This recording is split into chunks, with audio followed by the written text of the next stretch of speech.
Bom, essa coisa de tornar-se humano, como se já não fosse gratuito.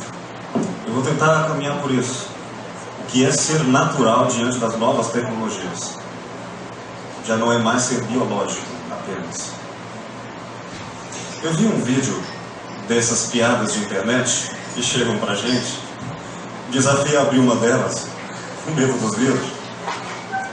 Mas havia alguns homens sentados à mesa de um bar, ouve-se uma música do celular, um mexe a cabeça assim e começa a falar. Os outros dois olhando estranho aquilo, e ele, depois que termina a conversa, explica: é porque eu implantei um celular aqui dentro de mim e eu ligo toda vez que balanço a cabeça. E aí fica fácil. De repente toca outra música e o outro dá uma mordida. Eu tenho um celular no chip porque assim fica mais fácil, eu tenho as mãos livres para poder usar. O terceiro tem um som diferente. O terceiro, ele diz: bom, eu estou recebendo fax. Eu quero brincar um pouco sobre essa coisa de implante no corpo. O que é cérebro? Se é alguma coisa que existe dentro do corpo ou se é bom redefinir a ideia de corpo. E trabalhar essas divisões entre corpo e alma que foram classicamente apresentadas para nós, ou por nós, sedimentadas em preconceitos, mas que agora, diante das rápidas mudanças, nos colocam em xeque e desafios que já não são mais de ponta, como se fosse uma distância muito grande até que chegasse a nós. É de todos nós e é urgente, com consequências políticas, no campo do controle sobre o outro, no campo da saúde pública e, por que não dizer, dos sentidos metafísicos da vida. Aonde nós vamos parar e quem somos nós? É tudo fácil demais para um café filosófico, não é? Mas há que se considerar que laboratórios investem bilhões de dólares em drogas espertas. Há uma nova concepção e um avanço na farmacologia que consegue direcionar medicações e efeitos químicos não mais direcionados em todo o corpo, o que antes era impossível. E agora nós conseguimos localizar apenas partes do corpo e essas drogas só atuam ali.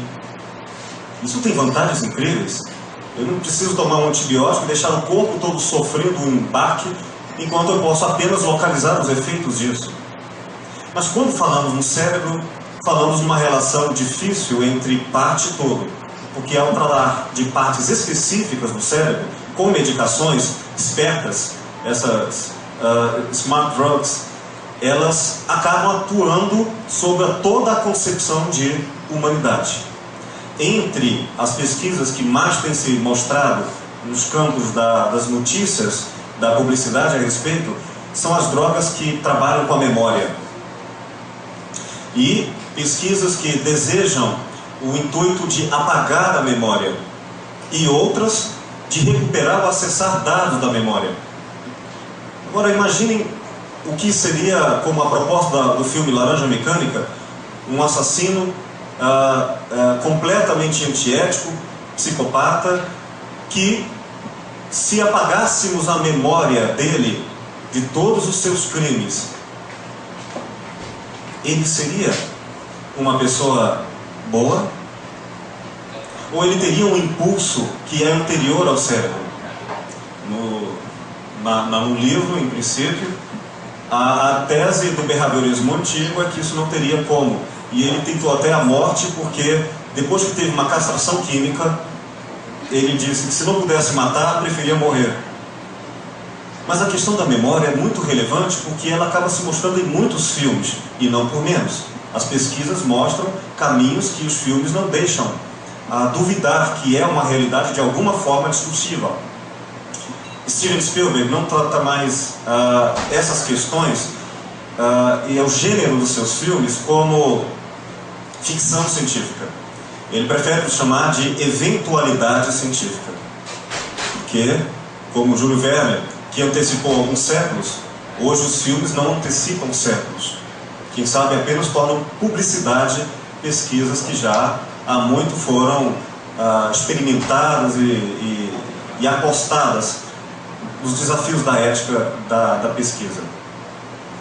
Mas eu me lembro do filme do Arnold Schwarzenegger, Total Recall, em que ele é um espião, deseja infiltrar-se entre um grupo políticos de um país, acho que de Marte, mas porque esses espiões lá descobririam que ele era um farsante, a melhor forma de fazê-lo entrar lá era apagar a memória dele.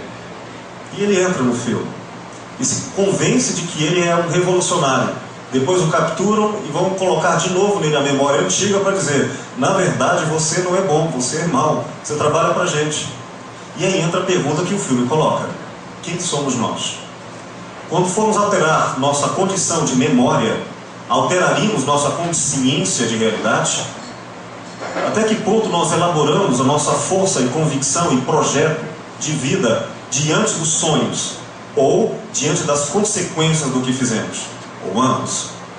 Bom, entre essa questão por abertura, há que considerar que o efeito incrível que a comunicação nervosa se espalha sobre o corpo inteiro, de tal maneira que, sob determinadas medicações, nós não temos apenas um efeito colateral, mas nós podemos ter um tal efeito que é difícil, em algum momento, identificar a diferença entre efeito e causa.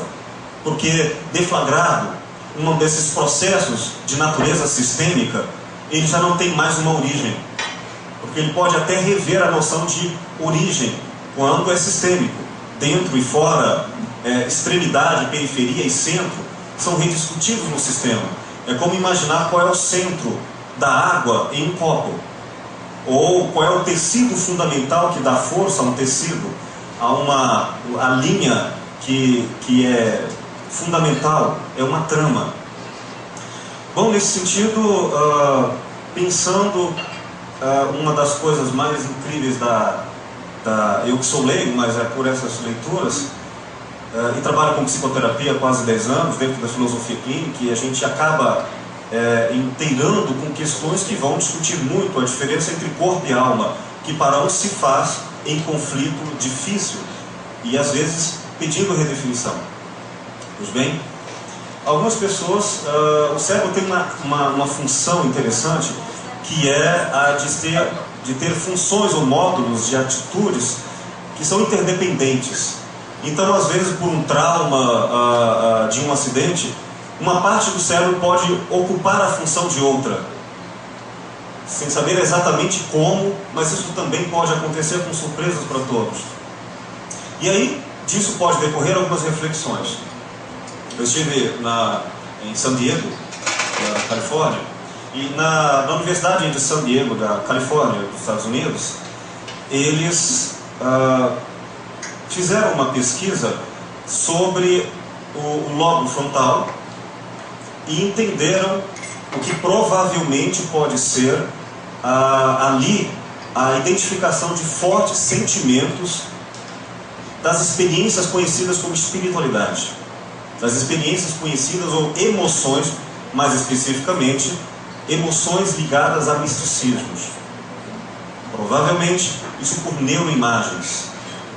Daí fica uma pergunta: se conseguíssemos uma tecnologia que pudesse potencializar o lobo frontal, conseguiríamos, portanto, desenvolver fisicamente, mecanicamente não é adequado, eletronicamente, desenvolver emoções espiritualizantes?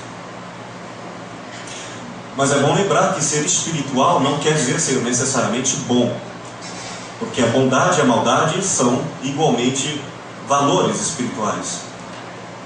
Mas pensando nessas questões, a técnica da emissão magnética transcraniana,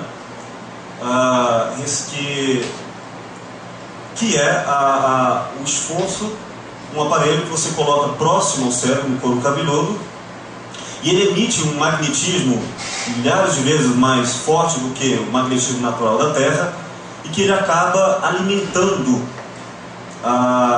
esses neurônios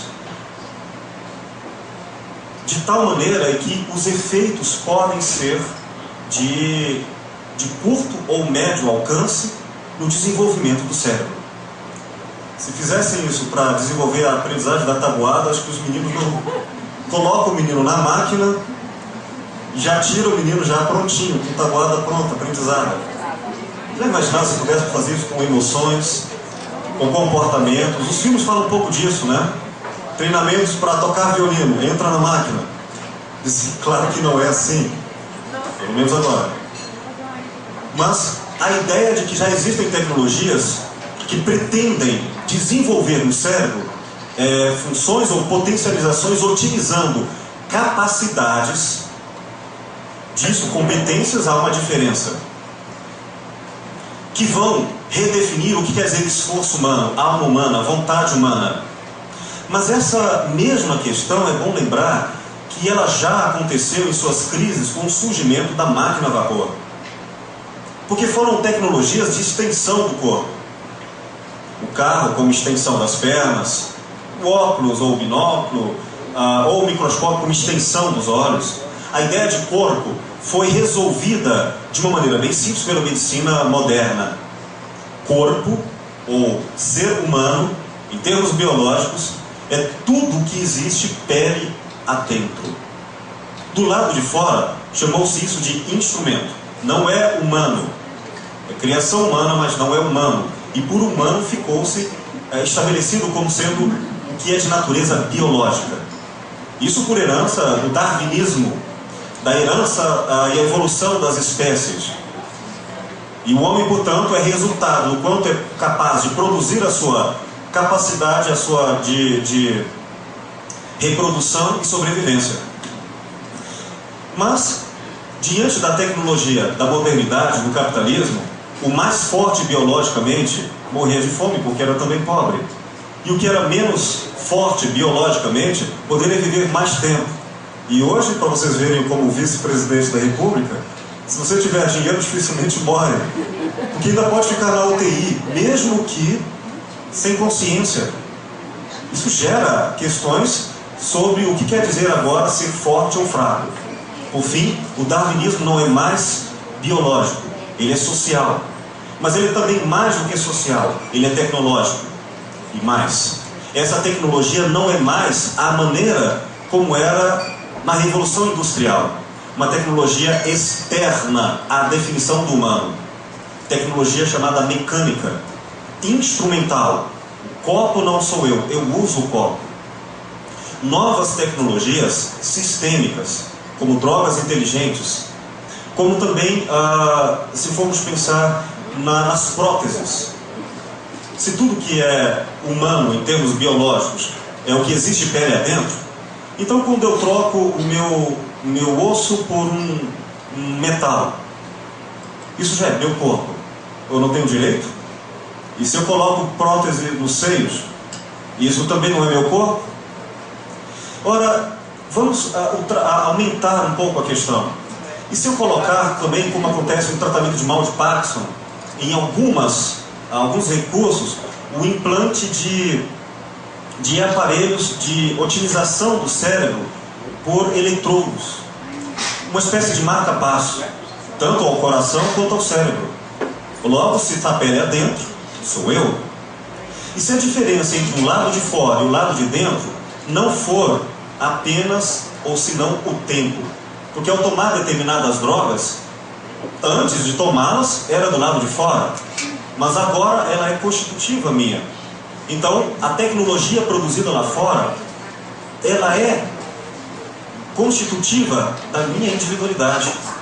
Às vezes contra a minha vontade, porque ela pode ser imposta, ela pode ser introjetada na pessoa em experiências.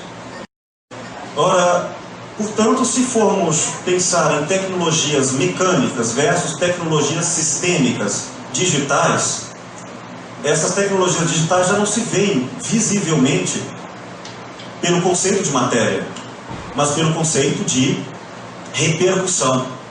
Em mecânica falamos de causa e efeito, e dizemos que o efeito é conclusão da causa, em uma lógica dual, inevitável, mas não no pensamento sistêmico.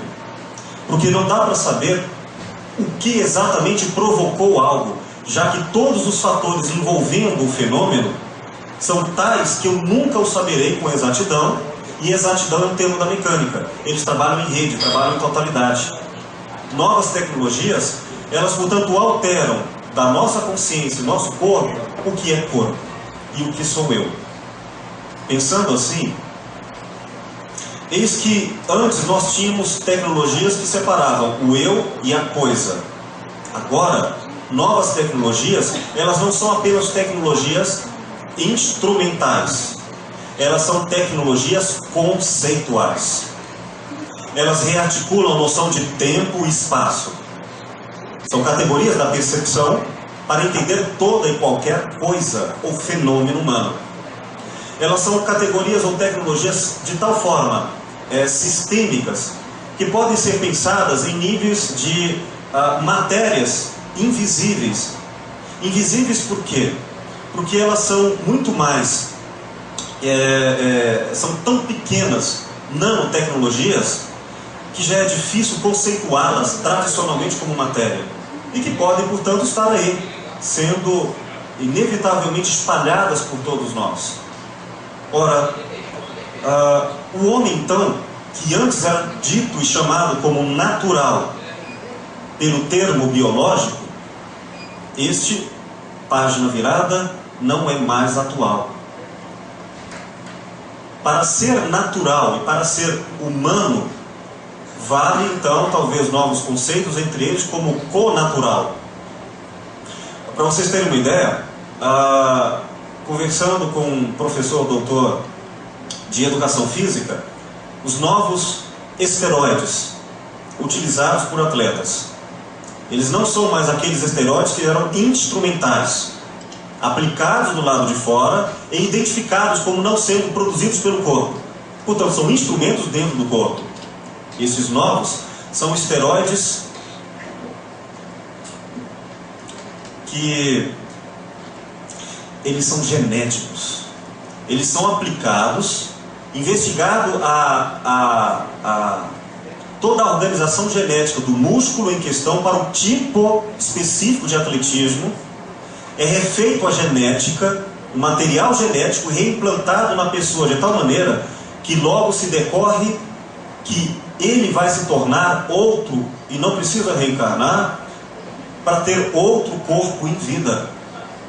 De tal maneira que a ficção dos desenhos animados como X-Men já é fato.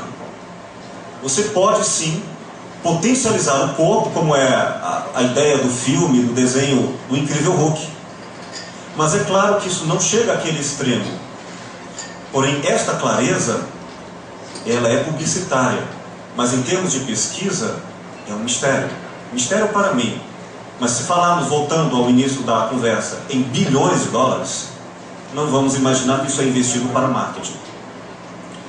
O ser humano é um ser tecnológico, conceitual e também, por que não dizer, biológico.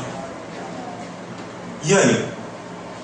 Se a ciência está com essa questão, que no seu limite é filosófica, e a filosofia não dá conta de si mesma e tem que ser científica para também ser atual diante de um mundo de renovações de ciências, de limites de conhecimentos, no campo da psicoterapia, figuras e pessoas que falam do seu corpo, às vezes como objeto, ou falam a partir do seu corpo, tratando uma não diferença entre ele e o outro. Seria fácil reconhecer nos discursos da física quântica, como a teoria de David Bohr, do campo de Bootstrap, como não há uma separação conceitual entre o meu corpo e o corpo do professor, do doutor, ou esta mesa. Quer dizer, afinal de contas, quem é o ser humano? Seja qual for a resposta, ele não é corpo, tal como se entendia antes. Talvez novas palavras sejam necessárias, mas sobretudo, antes das palavras, o intelecto, como compreensão. As palavras podemos até, com muitos poetas, encontrar novos termos. O mais difícil agora são os novos conceitos. Bom, para pensar isso, quem melhor senão alguém que se dedica há tantos anos ao assunto? Deixo com vocês essa provocação e agradeço pela oportunidade de estarmos nesse café. Muito obrigado a vocês.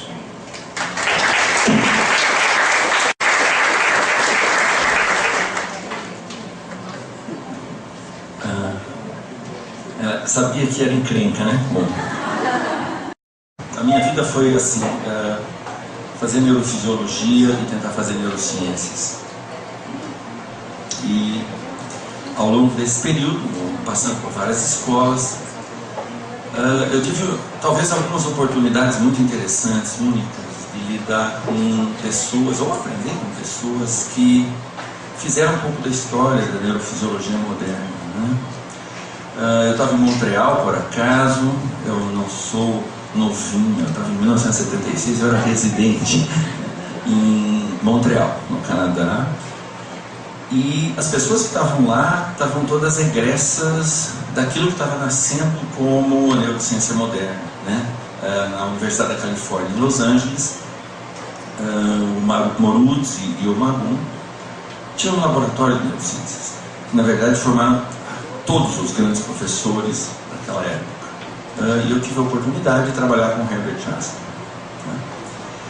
Então, essas coisas todas vão marcando, porque nós vamos experimentando, assim, historicamente, quais são as grandes questões, quais são as grandes sacadas ao longo desse período, e junto com esse período, ao longo desse período, os filósofos estavam efervescentes, né? Thomas Kuhn, em 1962, na verdade, publicou um livro sobre o papel dos paradigmas e a quebra dos paradigmas nas grandes revoluções científicas, e isso mudou muito a postura de como a ciência deveria ser feita a partir de então.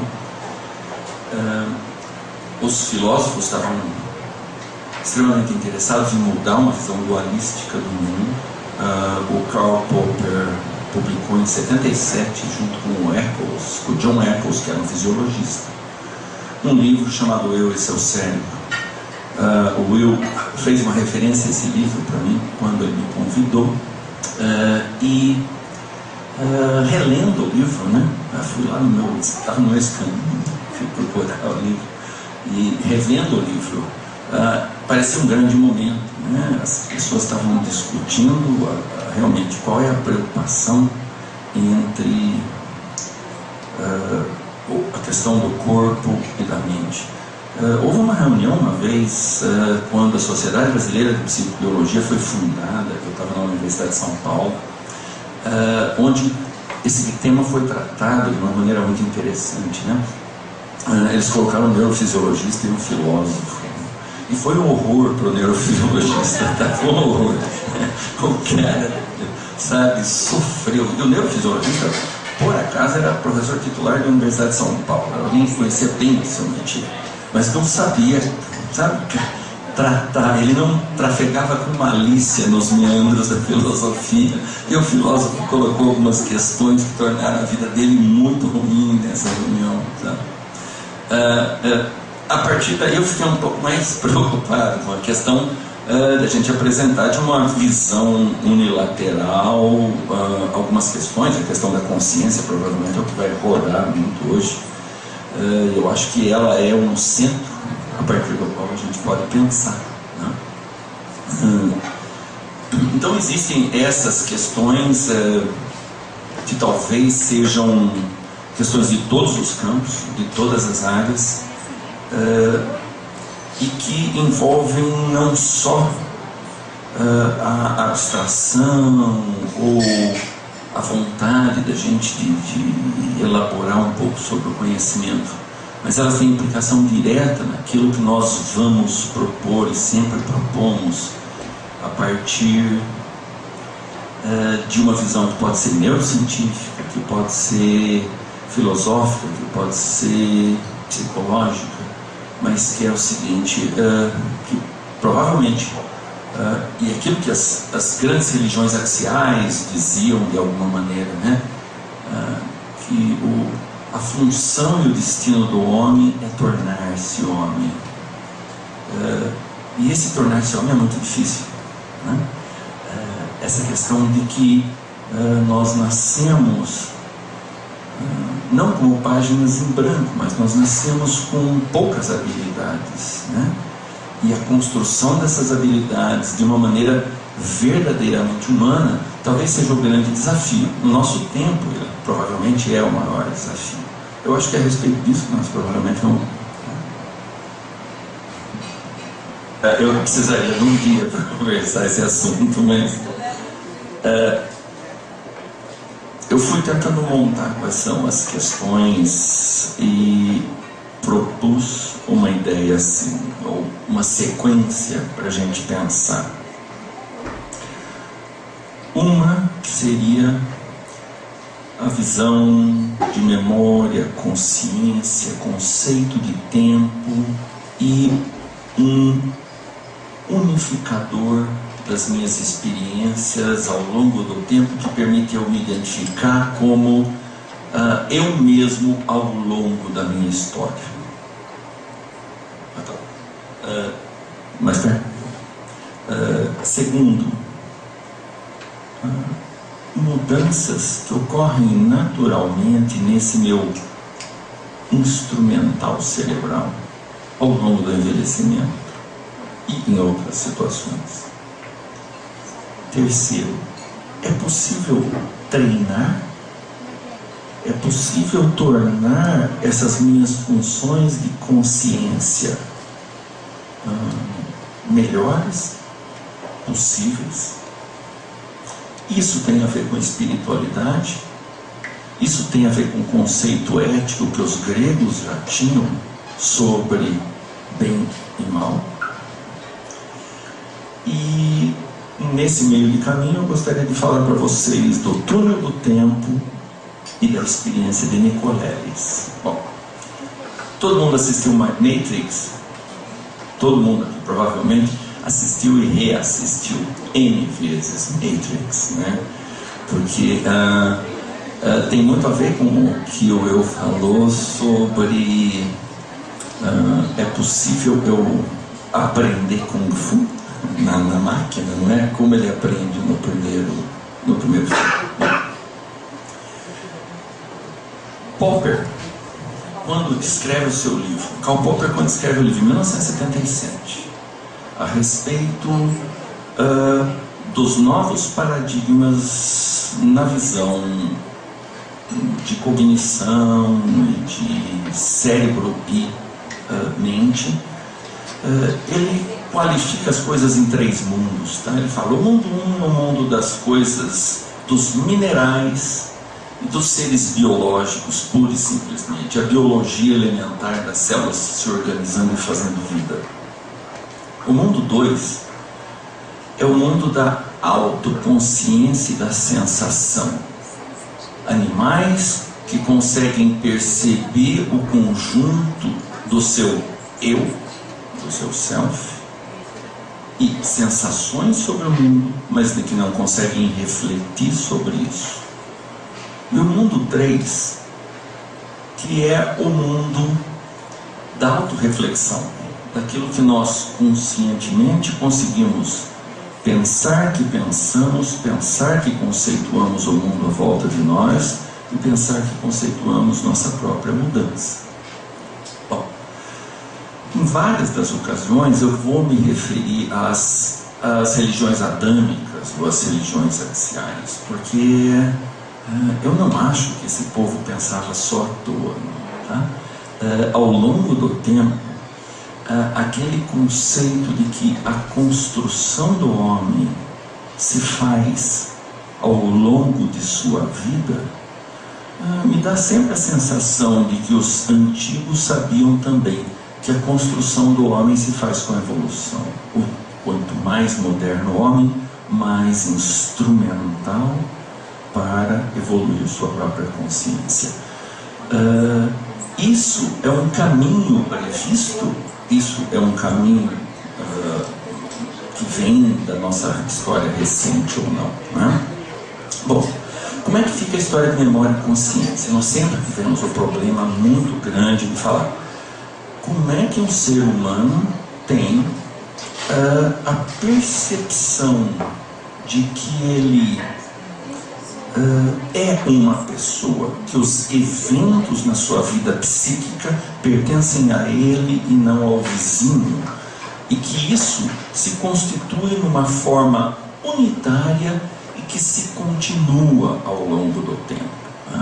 Como o nosso cérebro foi ao longo de toda essa época investigado pela neurofisiologia como pedaços de função, essa é função motora, essa é programação de atos motores, essa rede neural faz percepção, essa faz avaliações, e como é que isso se junta ao longo de todo esse processo para formar uma consciência? Acabou. Eu gostaria então de tentar colocar, eu vou tentar colocar e ocupar um pouco do nosso tempo para colocar qual é a visão hoje em neurociência do que é esse conjunto de função cerebral. Nós imaginamos 50 bilhões de neurônios, tá bom? Aqui dentro.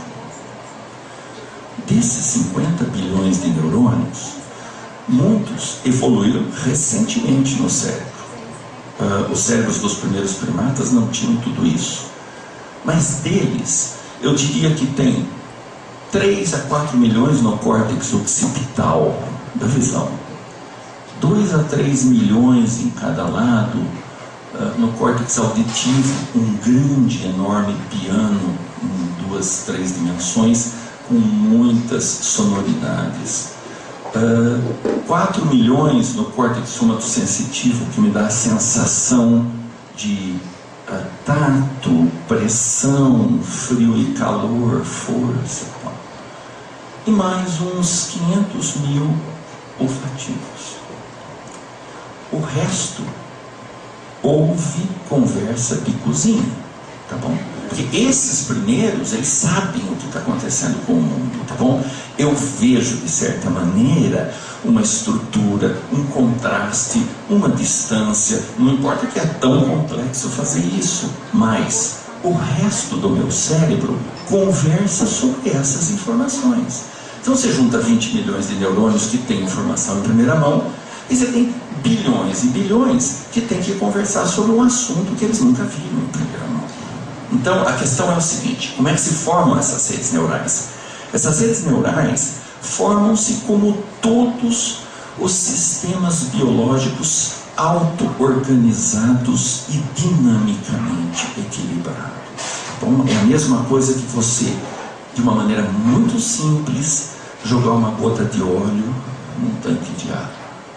Bom, as imagens que se formam, a distribuição e o progresso dessa mancha sofre regras ou cumpre regras que são regras físicas deste universo. Ela não vai se formar de maneira diferente. A mesma coisa que você juntar 10 bilhões de neurônios que vão ter funções complexas como percepção desse ambiente. Eles vão seguir regras que dependem da auto-organização dinâmica de redes neurais. Tá? De uma certa maneira, olha a complexidade da coisa. O meu córtex occipital consegue ver só contrastes. Se eu tivesse com o meu córtex occipital olhando para vocês, eu veria pequenos palitos isolados em tons de cinza. Mas daí esse caminho se segue por novas redes neurais que vão tomando forma de coisas que estão colocadas em várias dimensões, em relações espaciais entre elas, com múltiplas cores e tons de cores. Cada parte disso é feita numa região do cérebro, e tudo isso tem que ser unido de tal maneira que eu consigo imaginar que o Enzo está ali, mas é ele que está vestindo aquela camisa e não a pessoa que está do lado. Quer dizer, alguma coisa que me dá a localização, a identificação facial dele, que é algo muito complexo, tem que estar ligado funcionalmente no tempo com o fato dele estar naquela localização. E veja bem, se o Enzo fizer esse tipo de movimento, tudo muda. As células que reconhecem o rosto de frente não são as mesmas que reconhece um rosto de lado. Então, todo esse conjunto é sequencialmente ativado e sincronizado por redes neurais que funcionam de maneira sequencialmente lógica. Quem faz isso? Existe um candidato no nosso organismo para fazer essa sequência? Existe algum lugar no nosso organismo que permite que eu some todas essas visões e o processamento de todas essas funções neuronais se dê de maneira lógica? Bom, a primeira ideia, e essa ideia durou razoavelmente uns 20 anos na neurofisiologia, é de que a consciência não é unitária. A consciência é um monte de pedaços, é toda picada, porque é impossível eu juntar 50 bilhões de células numa função única no tempo.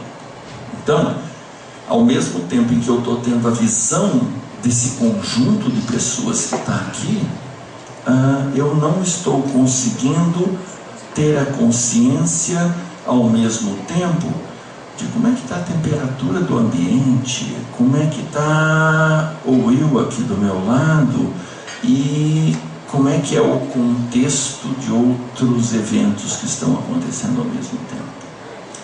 Tudo são unidades e pedaços de unidades que me dizem sobre determinadas funções: visão, audição, tato e outras funções. Bom, essas coisas foram evoluindo ao tempo que a gente ia aprendendo com o estudo em neuroimagem de situações normais ou anormais, tá bom? Imaginemos, por exemplo, um indivíduo na ressonância magnética que consegue ver múltiplas imagens sequenciais. A ressonância magnética funcional detecta a ativação de determinadas áreas do meu cérebro em relação a uma determinada função. Então eu estou vendo flashes, múltiplas imagens. No meio dessas imagens estão imagens da pessoa que eu amo. Só milissegundos de apresentação, de tal maneira que eu não me torno nem consciente. Mas o cara que está processando a imagem processa os eventos fisiológicos que ocorrem só quando aparecem as imagens da minha amada. As áreas que se ativam no meu cérebro são áreas de prazer. São áreas do sistema límbico, como o hipotálamo, a região do giro cíngulo anterior, a região dorsolateral frontal. São todas áreas que estão associadas ao prazer físico, por exemplo, que eu tenho quando eu tenho uma relação sexual. Tá bom? Imaginem uma mãe que amamenta o seu filho numa ressonância magnética e você está captando essa função. As áreas ativadas são muito parecidas com as áreas ativadas quando eu vejo o rosto da minha amada. São áreas que dizem de recompensa, de prazer, de bem-estar. Mas algumas das áreas são inativadas, olha só. Ao mesmo tempo que essas áreas são ativadas, tanto na mãe que amamenta seu filho, quanto na minha visão da minha amada, ao mesmo tempo que as áreas da recompensa e do prazer no meu cérebro são ativadas, as áreas dorsolaterais do córtex parietal, temporal anterior e lobo frontal são inativadas. O que essas áreas fazem?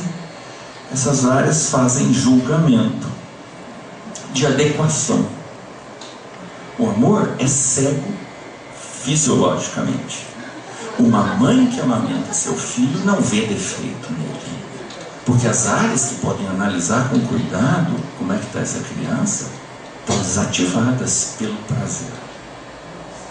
O homem que vê o rosto da sua amada não vê defeito.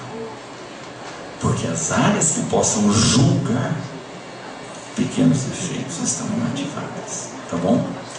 As áreas de prazer se ativam em diversas situações estranhas. Por exemplo, quando o meu cachorrinho de estimação chega perto de mim e se esfrega.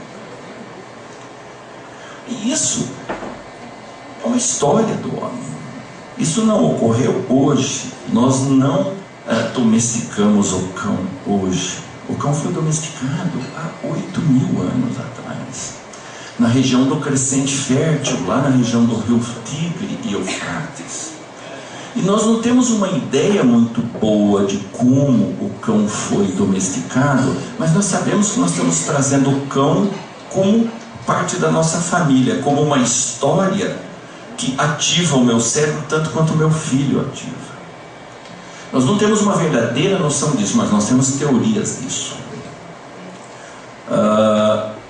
Recentemente eu estava falando sobre isso com os estudantes. Eu projetei uma imagem recente de uma índia guarjá que está com seu filho aqui e amamentando um porco-espinho na outra mão.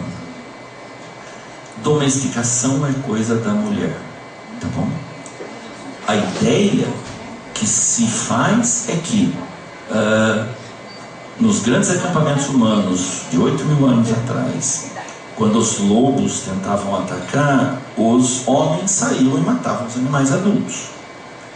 Sobravam os lobinhos que não sabiam muito bem o que fazer, não tinham como comer. E eles se aproximavam dos acampamentos humanos, o cheiro da comida, o calor, tá? Eles podiam ser mortos, mas eles podiam ser pegos por uma mulher e amamentados. Olha, não é você simplesmente aceitar no seu meio, você dá o peito.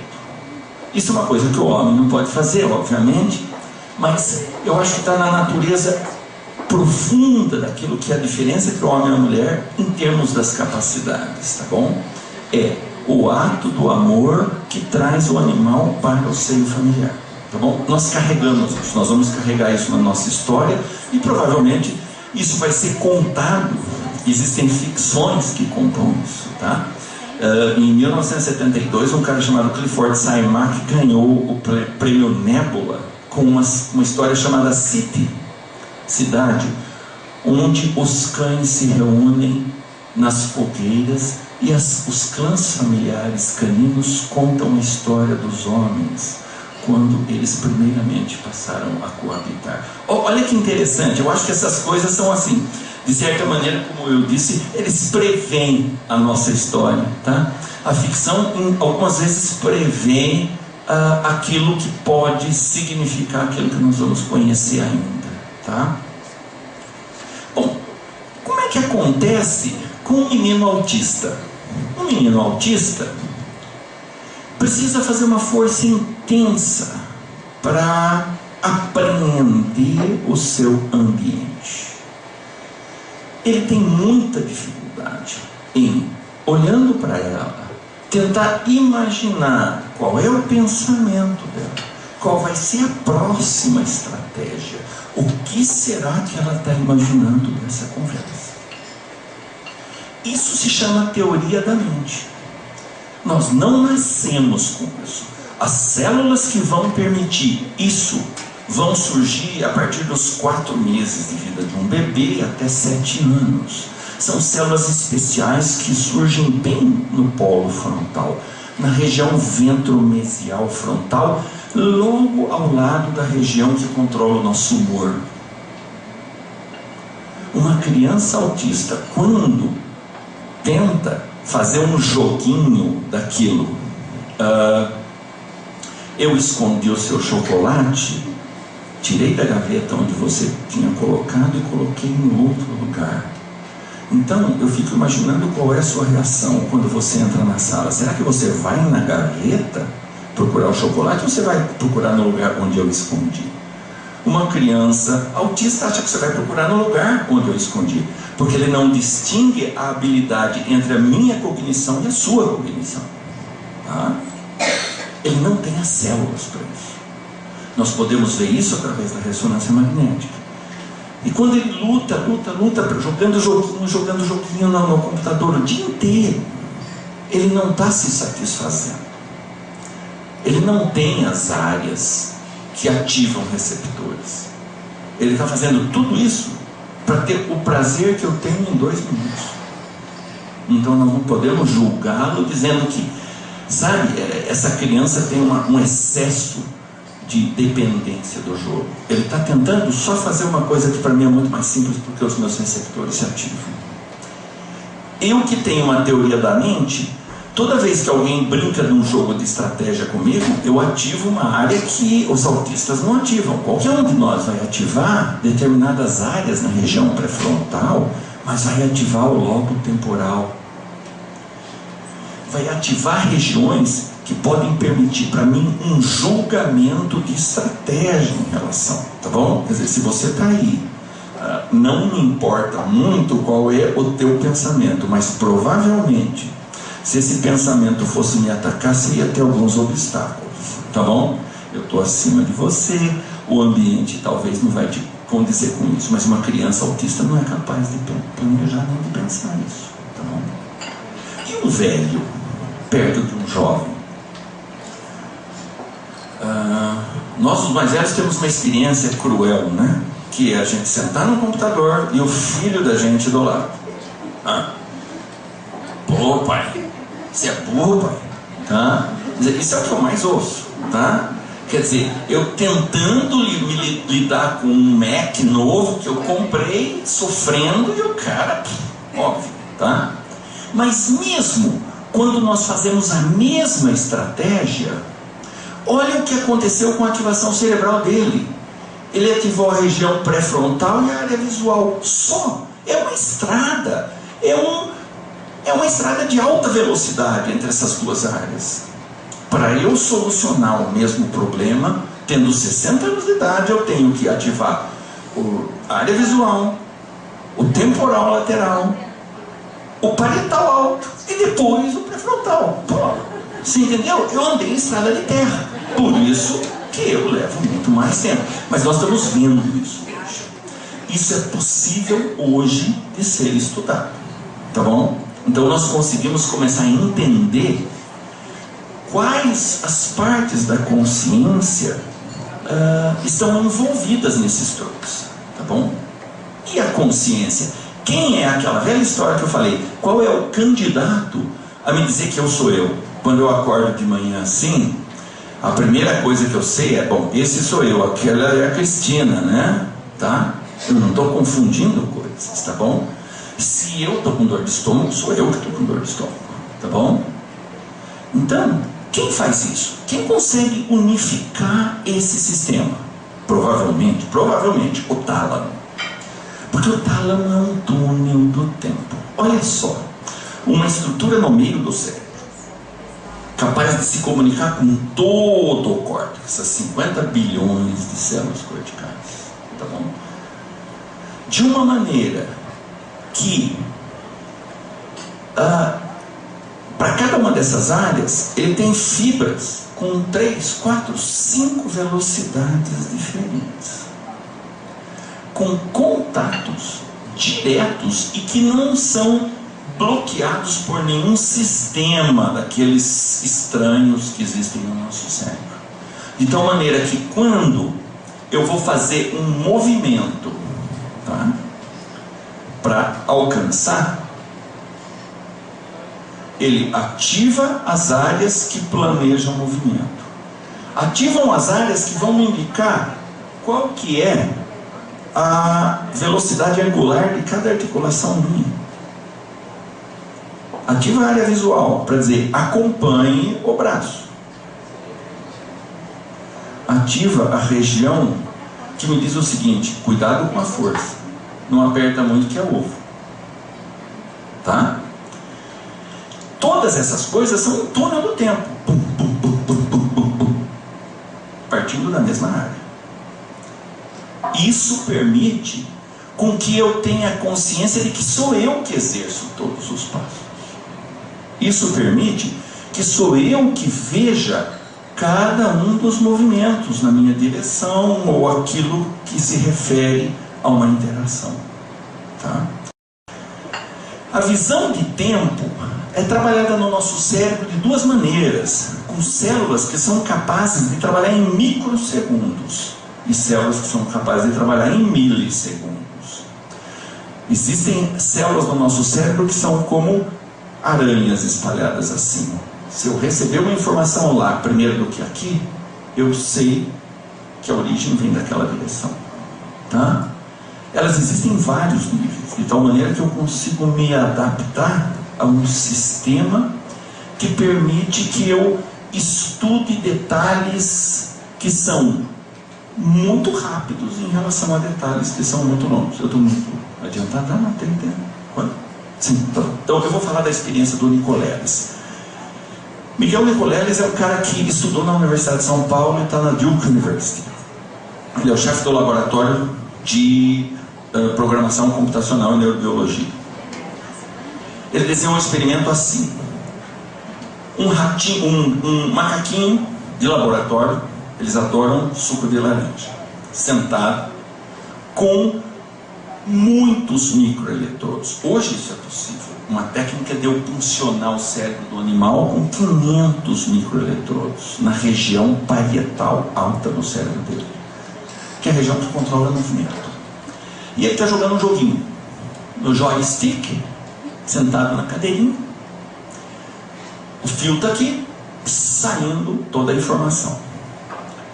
E ele joga um joguinho assim: aparece uma laranja, ele pega a laranja com o joystick, puff, põe dentro do copo. Cada vez que ele faz isso, ele ganha um pouquinho de suco, tá bom? Então ele faz muito. Nós conseguimos derivar dessas células um algoritmo que me diz da velocidade angular das duas articulações principais e da força de preensão.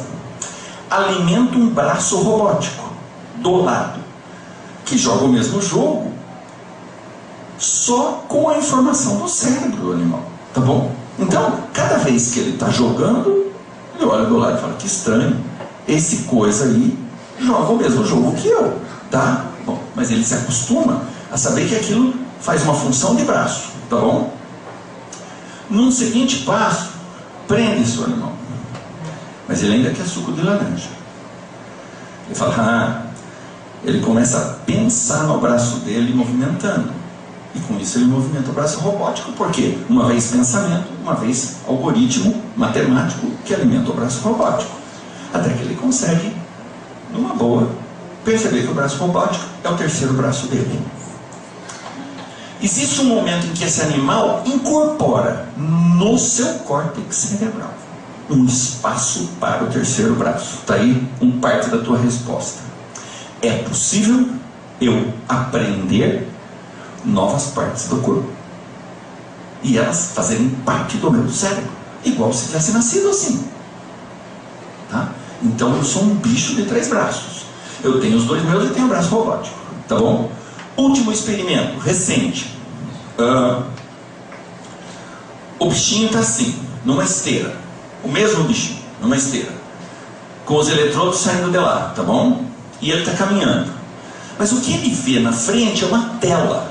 E nessa tela tem um robô visto de costas, as pernas dele andando. Esse robô está em Kyoto. O macaquinho está no laboratório da Duke University, nos Estados Unidos. O robô está no laboratório de robótica de Kyoto, da Universidade de Kyoto. E está caminhando, comandado pelo algoritmo que sai da cabeça do macaquinho. Quanto tempo leva para eu mandar essa informação da Duke University para o laboratório de Kyoto? 200 milissegundos. Isso é muito? Não. Quanto tempo leva essa informação para sair do cérebro do macaquinho e ir para a perna dele? 200 milissegundos. Tempo real. É lógico, como você disse, quem financia isso? O exército americano. Amanhã ele pode comandar um tanque de guerra sem ninguém lá na frente? Provavelmente, tá bom? Não sejamos assim ingênuos a ponto de achar que isso só vai ser usado por uma tecnologia bacana. Mas existe uma tecnologia bacana. O projeto do Nicoleles é uma roupa que se veste num paciente que tem paralisia dos 4 membros, mas tem a representação cerebral dos membros, porque ele perdeu a força, porque ele tem uma lesão aqui, mas ele não perdeu a representação com a qual ele nasceu. Então, se eu treinar, eu consigo mexer? Essa é uma possibilidade, tá bom? O que é isso? Isso é Matrix? Não sei. Existem possibilidades de que nós possamos treinar partes do nosso organismo. Mas será que existe possibilidade de eu treinar a minha alma, que é o que mais me importa, tá? Existe possibilidade talvez de eu usar esse conhecimento para eu fazer o seguinte, eu falar, então eu consigo, se eu conseguir treinar a minha consciência para uma percepção integrada do meu ambiente, do meu corpo, sistematizada, será que eu posso mudar? Ou seja, será que eu posso crescer do ponto de vista da autoconsciência? Os padres do deserto diziam isso. Os monges da igreja ortodoxa, alguns deles diziam isso. Os monges budistas diziam muito isso, tá? De que o treino meditativo é um treino de verdade. Recentemente tem uma experiência, já saiu isso na imprensa, estudando pacientes com dor crônica e mostrando que os pacientes que fazem meditação transcendental, aquela técnica mais simples, todo dia aumentam a quantidade de neurônios pela dimensão de processamento na área do giro símbolo anterior, que é justamente a área que dá um pouquinho mais de humor e que tira um pouco da dor. Então, será que é possível treinar? Será que um indivíduo consegue ter uma percepção verdadeira da sua vida, da sua história, do seu próprio corpo, algo que realmente faça dele um ser humano integral, e que nós não sejamos seres humanos integrais, que nós tenhamos experiências picadas da nossa vida e que essas experiências sejam aquilo que a gente acha que é vida, mas que a gente está longe de ser um ser humano como nós somos destinados. Esse é um livrinho do Thomas Merton, que foi um monge trapista.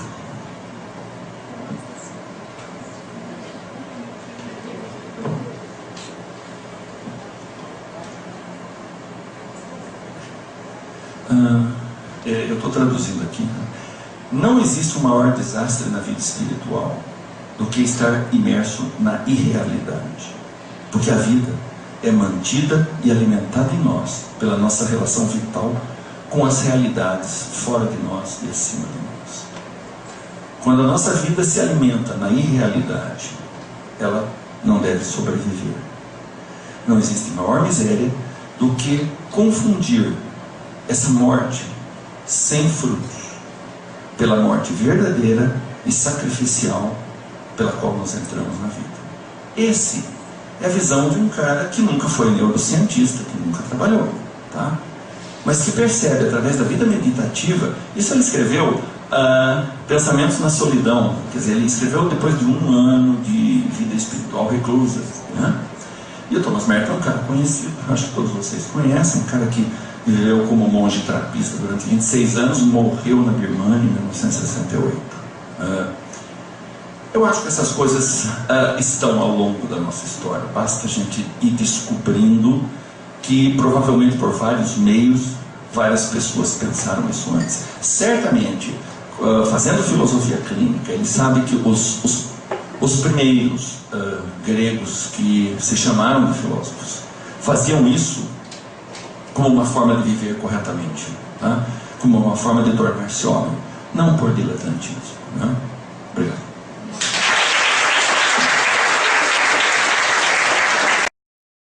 Bom, vamos às perguntas e participações.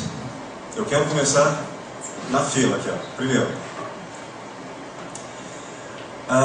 eu tentei colocar que a ideia de corpo e alma, ou corpo e mente, ela já não é mais clássica. Como ela será, não sabemos, mas duas direções me parecem acontecerem. Uma, a redefinição da dualidade corpo e alma, trazendo para dentro do corpo as tecnologias de tal forma que o corpo seja definido pele adentro como sendo biológico e também tecnológico. Vamos brincar com as palavras antigas, o homem-robô, né? E uma outra caminhada é não refazer o corpo humano além do parto,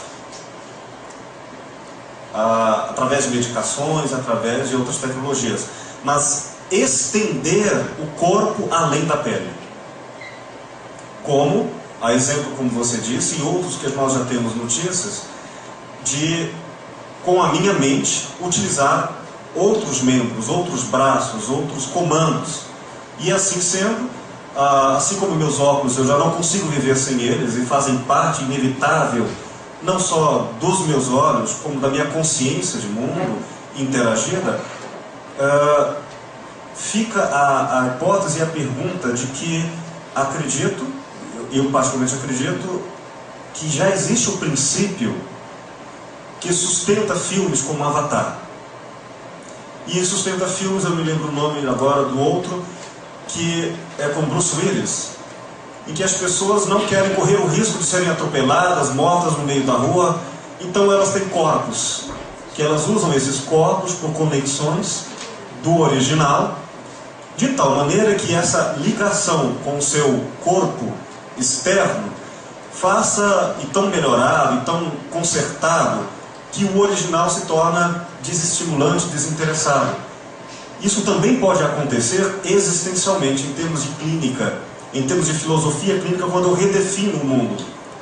Mas isso pode acontecer como já acontece em níveis de tecnologias antigas, como escritores, que diante da tão miserável condição física para eles, gênios intelectuais ou artistas plásticos, que eles se veem na sua obra comunicando muito mais suas mais profundas intenções, cognições pelas obras do que pelo próprio corpo, com a sensação nítida de que, se eles são ideias antes de corpos, morrendo-lhes os corpos, não lhes morrem o que lhes tornam, para eles, existencialmente mais importante, suas próprias obras. E se podemos falar que eu sou o resultado das minhas ações, obra de mim mesmo, eu me construo, um artista ou um escritor, que ao escrever, seu livro é ele, como um corpo. Então algumas ideias estão vivas por escrito. Essa é uma coisa interessante, porque na medida em que a gente possa pensar numa tecnologia capaz de fazer upgrades, então eu posso também fazer upgrades de ideias e do próprio corpo. O que o senhor acha disso? Bom, eu acho que esse é quase uma decorrência daquela discussão, né? O Paulo Maurício aplicou o nome pós-humano para alguns dos pacientes nossos. Junto com o programa de cirurgia de epilepsia, nós temos um programa de estimulação cerebral profunda. A estimulação cerebral profunda é considerada ainda, eventualmente, em alguns círculos, como experimental. Você deu o exemplo da doença do Parkinson, né? Mas existem outros exemplos na depressão, no transtorno obsessivo compulsivo e na dependência de drogas, que é a experiência mais atual nesse assunto, tá? Então, você pega um indivíduo, eu vou ficar em pé de novo, infelizmente, eu não tenho jeito. Você pega um indivíduo com Parkinson, né? A primeira coisa que ocorre é a rigidez. Mas eu tenho que olhar para frente para andar, então eu preciso fazer isso. E daí meu passo fica pequeno. Tá? Para eu trazer o equilíbrio também fica bom. Para eu trazer um indivíduo nessa situação, flexível e solto, nós não temos farmacologia hoje. Provavelmente nós não vamos ter farmacologia. mesmo com drogas inteligentes. Porque nós estamos fazendo uma coisa assim, tentando trabalhar um neurônio cuja resposta é básica e dependente de contexto, com uma droga que está lá, ou não está lá. Então, veja bem, eu estou transformando em tônico aquilo que é básico, eu estou transformando em contínuo aquilo que é fora de contexto. Tá? Mas, no momento em que eu consigo uma tecnologia física, que é complexa, que hoje é complicada, né? De você colocar um eletrodo num determinado núcleo e de repente um indivíduo com distonia, que na hora que você liga o eletrodo ele para e sai andando, daí você fala assim, bom, nós temos nossos pós-humanos, tá? Como é que eles estão lidando com isso? Como é que eles percebem, como muda? Você já notou que quando você citou a coisa do óculos, óculos é até moda, né? Tá? Quer dizer, não tem muito por que eu ficar meio... Enzo, você acha que o seu óculos deixa você mais esquisito? Não, provavelmente não. Mas quantos homens vocês veem com aparelho de audição bilateral? Porque o envelhecimento, a presbiacusia, faz cair a resposta de frequência nos dois ouvidos. Então usar de um lado só é a mesma coisa que usar um monóculo. Mas daí já fica feio, tá? Então nós temos muita dificuldade ainda com a nossa imagem corporal. É muito complicado eu usar uma prótese. Se essa prótese estiver interna, não for perceptível em primeira instância, provavelmente ela é mais confortável. É lógico que nós temos que mudar, é lógico que nós temos que discutir, tá bom? Quer dizer, o cara que perde suas duas pernas e anda com prótese é menos homem, é menos gente, é menos pessoa, é menos amada. Nós temos todas essas histórias, né? O que ainda é difícil é você convencer os indivíduos de que, escuta, tudo isso é confuso, é difícil de usar, é caro, é trabalhoso, mas te restitui a convivência humana, que é o eixo, né, da história. Mas nós ainda temos essa dificuldade. Os nossos pós-humanos se sentem, por enquanto, bem porque nós estamos restituindo o humor, ou diminuindo a dependência de drogas, ou mexendo com a habilidade física do indivíduo, simplesmente sentar e levantar, ou de virar na cama.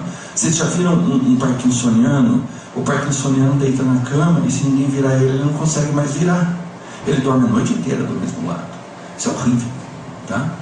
E ele passa a funcionar um pouquinho mais com o molejo do seu corpo.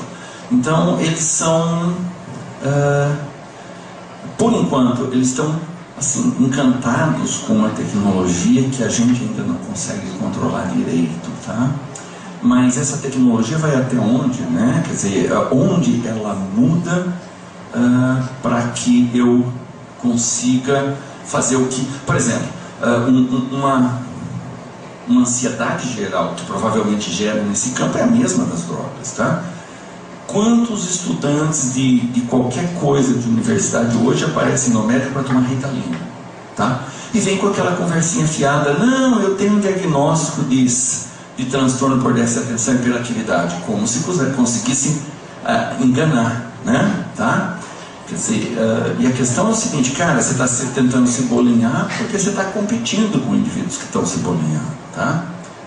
Mas ninguém hoje consegue garantir que isso não é envenenar motor.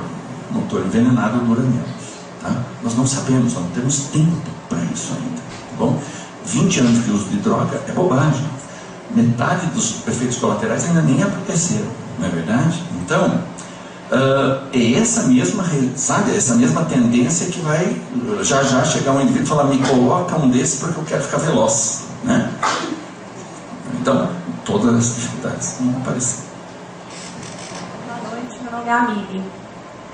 Eu não espero uma resposta, mesmo porque é um café filosófico, então é uma questão, uma provocação. O Will falou no início a respeito de memória e alma, e eu acho que a questão não foi suficientemente debatida, não sei se por falta de tempo ou se eu não tenha compreendido a sua intenção. Mas é porque eu gostaria de saber o que nos impele a ação para além da neurofisiologia. Se a nossa historicidade, se psicologicamente nós somos capazes de agir de uma maneira apartada da neurofisiologia, se isso é possível, porque o exemplo do autista, a questão do fato de faltar-lhe neurônios específicos para determinadas ações, me fez parecer que não há historicidade, nem psicologia, nem alma suficiente para que as pessoas ajam, que é necessário antes disso e principalmente, inevitavelmente, o neurônio específico para aquela determinada ação. Isso me preocupou. Então eu gostaria de saber se existe essa possibilidade de apartar essa ação, essa atitude da historicidade, da alma, se a neurobiologia basta. Não, eu acho que não basta. Eu acho que não é por aí, Aline. Eu acho que assim, nenhuma das coisas que eu falei aqui exclui nenhum dos conhecimentos humanos. Tá? Eu acho que o corpo de conhecimento da psicologia, e ela evoluiu, eu acho que assim, na mesma época em que os filósofos estavam preocupados com a mudança a partir do dualismo, os psicólogos estavam preocupados e eles criaram toda a questão. Toda a psicologia cognitiva saiu daí, e eu não estou tocando numa parte que eu não entendo, que é o corpo analítico do conhecimento, o corpo do conhecimento analítico. Eu não posso dar opiniões balizadas sobre ele, porque realmente seria chutar um pouquinho. Eu acho que não, eu acho que tudo aquilo. É óbvio que a partir de um determinado instrumental é possível você criar. Então, um autista pode ser extremamente criativo, extremamente funcional. Existem relatos de autistas em qualquer posição de trabalho que envolve muito intelecto e muita coisa. Eu acho que assim, ele pode contornar? Sim. Ele pode criar mecanismos? Sim. E eu acho que ele pode fazer uso de tudo aquilo que você diz. Escuta, existe um conhecimento histórico que é transmitido dentro da minha comunidade, existe um comportamento que é aprendido a partir dos meus mais velhos, e isso faz parte da construção daquilo que é a minha ação, sem dúvida. Quer dizer, eu acho que não tem nenhuma dúvida disso. A questão da memória também é uma questão complicada, né? Quem será que tem memória perfeita? Na minha visão, só um robô mesmo. Tá? Quer dizer, ele repetir exatamente o mesmo contexto, com as mesmas implicações. Cada vez que eu relembro a minha vida, eu relembro num estado emocional diferente, com uma construção que vem depois do fato acontecido. Então, ele é diferente. Ele é uma reconstrução. Tá? E nesse sentido é que eu chamo, quer dizer, que os grandes autores sempre lembraram. Quer dizer, o Gurdjieff falava isso. Escuta, rememorize você mesmo. Esse é o caminho para a tua libertação. Quer dizer, você tem que se relembrar nas várias etapas da sua vida e como as construções te modificaram, a introdução de novos valores, a modificação do comportamento ambiental. Então, essa coisa de rememorize você mesmo, que essa é a tua saída, eu acho que é fundamental. Eu acho que isso é um instrumento fundamentalmente psicológico. Não tem nada a ver com neurobiologia, tá? Quer dizer, eu não acho que os neurobiologistas não são... Se eu tivesse aqui, eu estava projetando outro dia para os meus... assim, para um grupo de pessoas, né? Então eu estava projetando dados muito pesados, aquele negócio chamado hard science, né? Cruel. E daí eu projetei o Christoph Koch, tá? Que é o autor de uma dessas teorias fundamentais de cognição. Mas o cara estava assim, pendurado num bungee jump, sabe? Então, ele aparece de cabelo vermelho, todo maluco, fazendo 1000 coisas. Eu espero que as pessoas entendam que o neurocientista não é maluco, assim, é um cara que vive na comunidade, percebe todas as coisas e não hipervaloriza o seu instrumento de trabalho. Pelo menos é assim que deveria ser, né? Emily, falando sobre isso, em clínica é muito comum que a culpa seja um fator paralisante de ações e com decorrências terríveis de sofrimento. E aí, o que ele colocou é brilhante e com uma eficiência, uma preocupação muito relevante no exercício da psicoterapia. Porque ajudar o outro a rememorar o passado sobre outra perspectiva faz com que a ideia de que o que aconteceu no passado não se muda cai por terra. A gente pode mudar o passado. Pense em uma pessoa que acha que o seu casamento foi uma falência e sofre por consequências em anos no futuro. E de repente, nesse futuro que ela teve depois do casamento, ela desenvolveu valores, perspectivas, aprendizagens, mas que elas não foram atualizadas na memória. E ciente disso, na historicidade dele, eu descobri, olha, interessante com esses novos conhecimentos, se ele pudesse ver seu passado por este ano, ele veria diferente, a mesma coisa. Então, rearticulando com ele uma outra visão de realidade, posto que a maneira como cada qual estrutura a sua malha intelectiva, ela é feita com, não apenas com intuições, mas com emoções, com corpo, com diversos caminhos. Descobrindo esse melhor caminho, nunca externo a ela, mas dentro da experiência ou da coleção das significativas atitudes que ele teve durante a própria vida, apenas rearticulando a sua estrutura que estava desestruturada para que ela fique em pé, ele olha para o passado e grandes coisas que eram consideradas como erros podem se tornar magicamente exatamente as coisas mais certas que ele poderia ter feito. E aí, não apenas a noção da memória se torna a volta ao passado, mas a construção da realidade. Por isso que em clínica nós usamos categorias de percepção da realidade, entre elas o tempo. É estranho, mas a gente fala as coisas como se elas fossem do nada e não ocupassem tempo, espaço, relações, um assunto em questão e tivessem um lugar, um corpo. Se articularmos esse que em clínica chamamos de exames categorais, como nós percebemos a realidade e que o outro fala sem se dar conta, mas em análise, em estudo pelo filósofo clínico, eu percebo todas essas categorias articuladas, eu vejo quanto a visão de mundo de alguém pode ser, na verdade, um grande preconceito em que ele criou armadilhas conceituais. E é por isso que a filosofia clínica ajuda o outro a pensar melhor a sua própria realidade, sem jamais pensar por ele, à maneira dele. Mesmo que essa maneira dele seja de um novo eu. Perfeito. Eu gostaria de aproveitar a oportunidade para poder pensar um pouco com vocês. Diante da cognição e do treino das habilidades. Tá? Tanto eu tenho trabalhado com professores e nós temos feito algumas construções diferenciadas com relação, no primeiro momento, mudança de comportamento. Ao mesmo tempo, na clínica da psicopedagogia, eu tenho acompanhado alguns clientes de AVC, específico 2, uma senhora de 50 anos que teve AVC e a filha também é da área de fisioterapia, então indicou algumas fisioterapias para ela, adicionais ao neuro, e esse caso eu acompanhei o ano passado. E nessa situação ela se desenvolveu bem, mas ao mesmo tempo ela não teve a habilidade do movimento de pinça.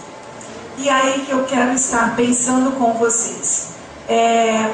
A partir do instante ela estava num grupo terapêutico com a gente e numa oficina de bonecas ela começou então a se desenvolver cada vez com melhorias de requinte, ao ponto de se propor a fazer uma oficina de patchwork. Então, e a partir daí sim, eu acredito que ela teve um desenvolvimento muito melhor. Eu tenho um cliente de 20 anos, hoje ele está com 22, ele teve AVC com 20 anos, e ele, hoje, ao meu ver, dentro das disfunções neurais que ele teve antes, quando ele chegou para mim, ele pôde estar desenvolvendo toda uma reorganização de competências cognitivas que ele já tinha, porque ele é da área de informática, Então, gradativamente, nesses 2 anos, e a partir dos treinos que eu chamo de programa de metacognição, ele pôde estar readquirindo. E, nesse momento, o que eu percebo que ele tem de dificuldade é dentro da competência linguística da escrita.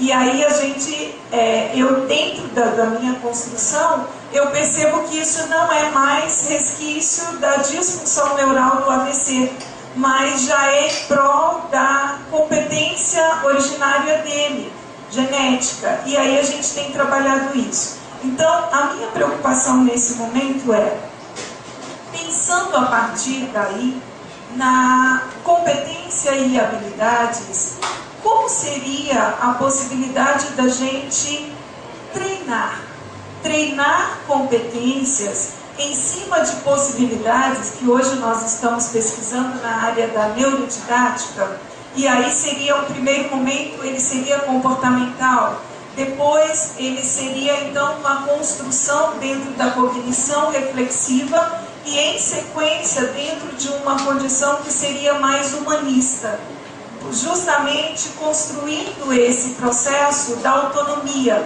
da individualidade, mas não do individualismo. Como é que vocês veem isso?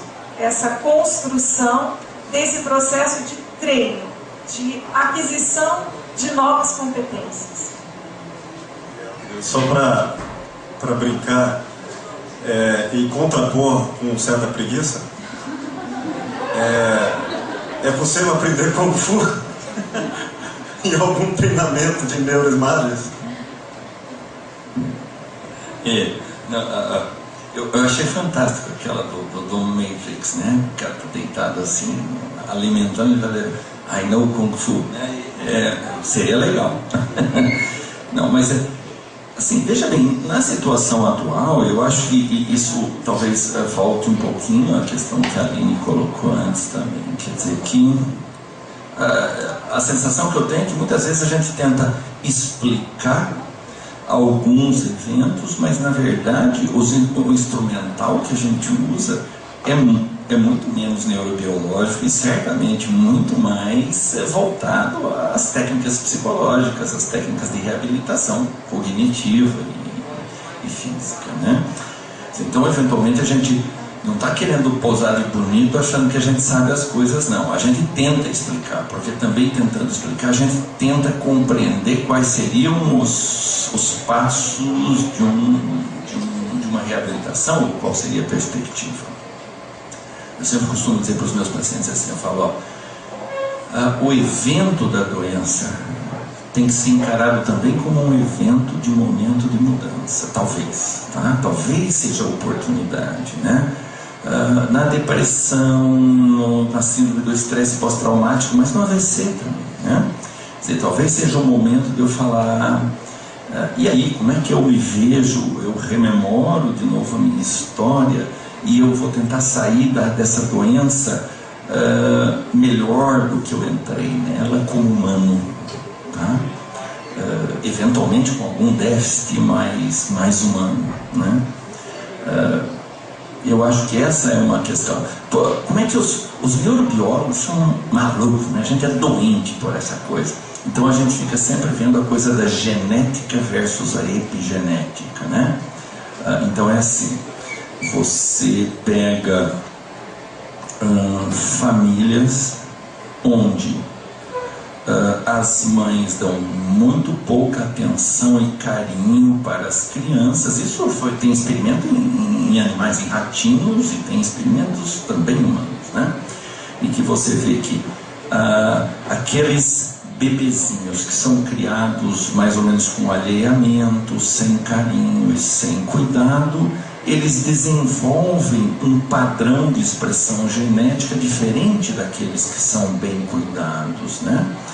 E depois você fala assim, então todo aqueles quadros que no animal experimental parecem uma coisa do tipo impulsividade descontrolada, oposição, desafio, tal. Então você fala, puxa, mas eles foram criados assim, então não tem conserto.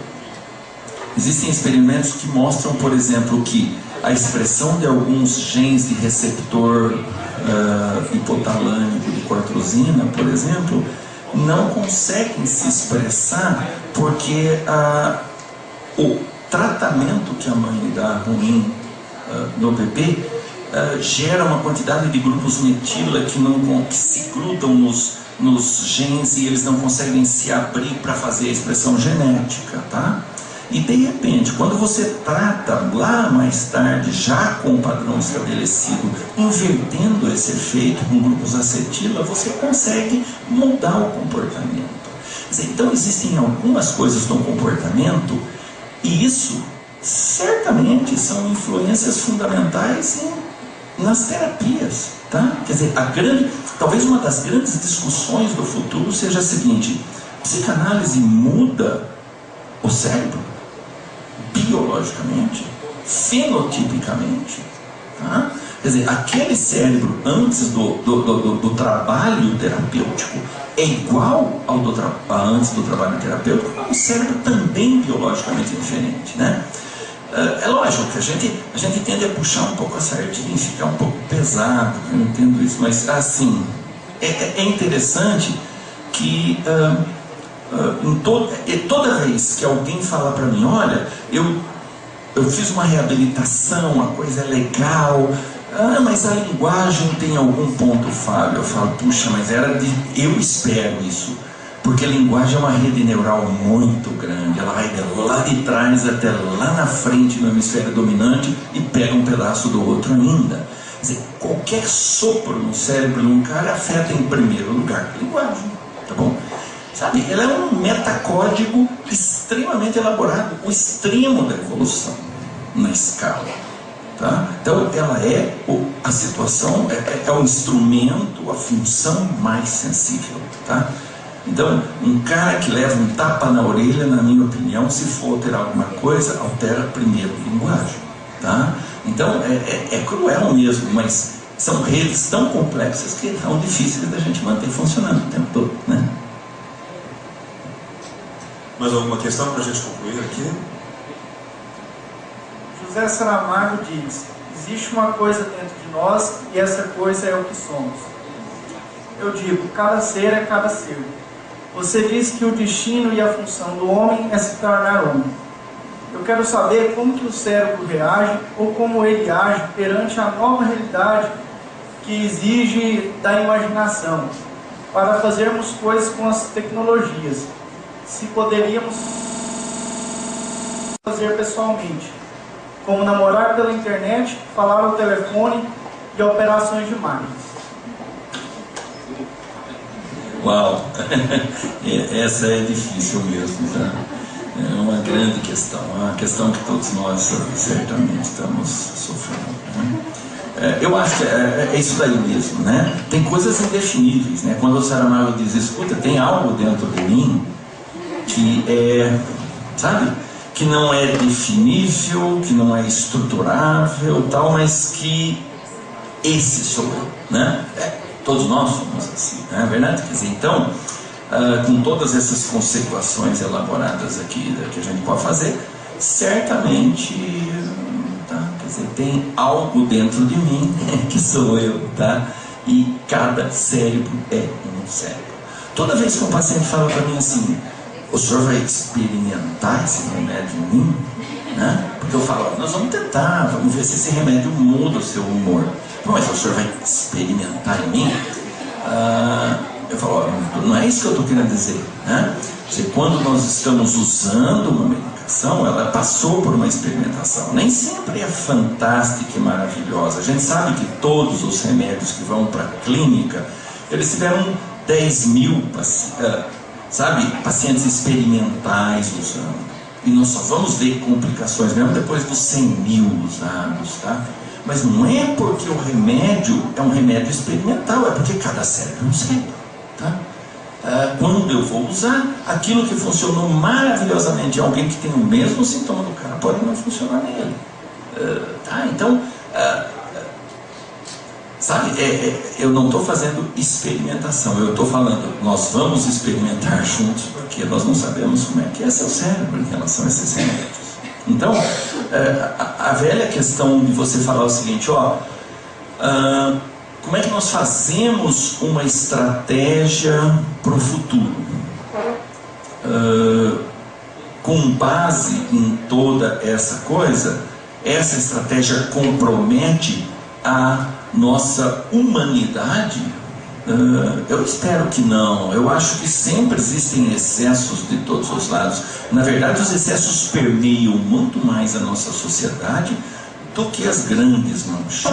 É exatamente a velha história nossa, né, de que nós temos valores, pagamos os preços por eles, aceitamos ou achamos que isso é o que podemos fazer e continuamos a nossa história.